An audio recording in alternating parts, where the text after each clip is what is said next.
મોરબી મચ્છુ નદીના કિનારે આવેલું એક સુંદર શહેર, પરંતુ 11 ઓગસ્ટ 1979નો દિવસ આ શહેર માટે ક્યારેય ભૂલાવી ન શકાય તેવો કાળો દિવસ સાબિત થયો.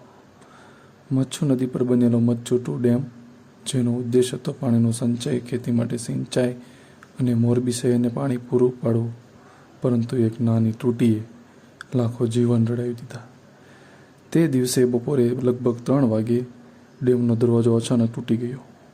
નદીમાં સંચિત થયેલું કરોડો ઘનફૂટ પાણી મોરબી શહેર તરફ વેગથી વહેતું આવ્યું. માત્ર 15થી 20 મિનિટમાં આખું શહેર પાણીમાં ગરકાવ થઈ ગયું. ઘરો, દુકાનો, રસ્તાઓ બધું પાણીમાં ગબડાઈ ગયું, સમાઈ ગયું. લોકો પાસે ભાગી છૂટવાનો સમય પણ ન હતો. આ ભયાનક આપત્તિમાં અંદાજે 25,000થી વધુ લોકોનો જીવ ગયા. અસંખ્ય પરિવારો તૂટી પડ્યા, હજારો બાળકો અનાથ બન્યા. આ ભારતના ઇતિહાસની મોટી ડેમ આપતી ઘટના ગણાય છે.